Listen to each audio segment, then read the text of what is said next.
राजाओं का वृत्तांत दूसरा भाग अध्याय 12। राजाओं का वृत्तांत दूसरा भाग अध्याय 12। योआश का राज्य। जब योआश राजा हुआ उस समय वह 7 वर्ष का था। यहू के 7वें वर्ष में योआश राज्य करने लगा और यरूशलेम में 40 वर्ष तक राज्य करता रहा। उसकी माता का नाम सिब्या था, जो बेरशेबा की थी। और जब तक यहोयादा याजक योआश को शिक्षा देता रहा, तब तक वह वही काम करता रहा जो यहोवा की दृष्टि में ठीक है। तो भी ऊंचे स्थान गिराए न गए। प्रजा के लोग तब भी ऊंचे स्थान पर बलि चढ़ाते और धूप जलाते रहे।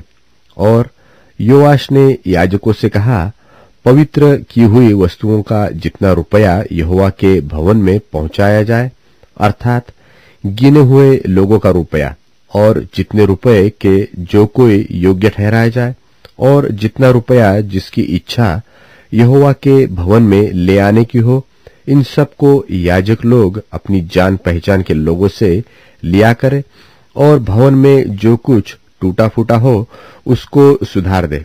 तो भी याजकों ने भवन में जो टूटा फूटा था उसे योआश राजा के 23वें वर्ष तक नहीं सुधारा था।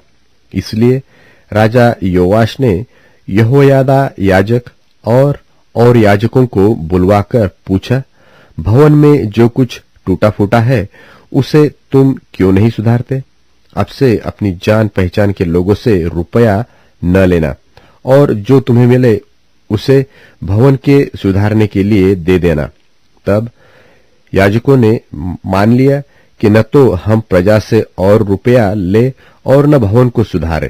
तब यहोयादा याजक ने एक संदूक ले उसके ढकने में छेद करके उसको यहोवा के भवन में आने वालों के दाहिने हाथ पर वेदी के पास धर दिया, और द्वार की रखवाली करने वाले याजक उसमें से वह सब रुपया डालने लगे जो यहोवा के भवन में लाया जाता था।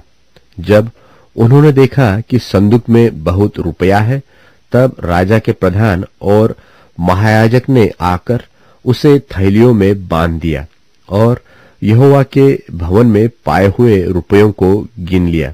तब उन्होंने उस तौले हुए रुपयों को उन काम करने वालों के हाथ में दिया जो यहोवा के भवन में अधिकारी थे, और इन्होंने उसे यहोवा के भवन के बांधने वाले बढ़इयों को, राजों और संगतराशों को दिया।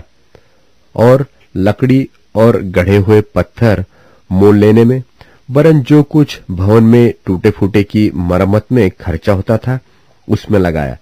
परंतु जो रुपया यहोवा के भवन में आता था उसमें से चांदी के तसले, चिमटे, कटोरे, तुरहिया आदि सोने व चांदी के किसी प्रकार के पात्र न बने, परंतु वह काम करने वालों को दिया गया, और उन्होंने उसे लेकर यहोवा के भवन की मरम्मत की।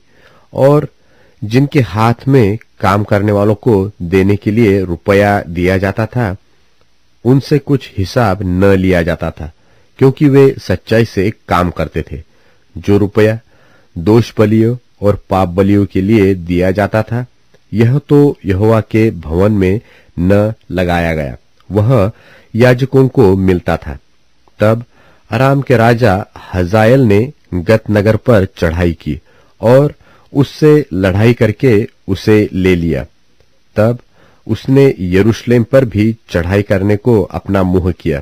तब यहूदा के राजा योआश ने उन सब पवित्र वस्तुओं को जिन्हें उसके पुरखा यहोशापात, यहोराम और अहज्याह नाम यहूदा के राजाओं ने पवित्र किया था, और अपनी पवित्र की हुई वस्तुओं को भी, और जितना सोना यहोवा के भवन के भंडारों में और राजभवन में मिला, उस सब को लेकर अराम के राजा हजाएल के पास भेज दिया, और वह यरूशलेम के पास से चला गया।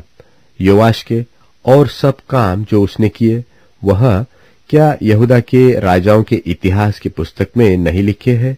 योआश के कर्मचारियों ने राजद्रोह की गोष्ठी करके उसको मिल्लो के भवन में जो सिल्ला की उतराई पर था मार डाला, अर्थात शिमात का पुत्र योजाकार और शोमेर का पुत्र यहोजाबाद जो उसके कर्मचारी थे, उन्होंने उसे ऐसा मारा कि वह मर गया।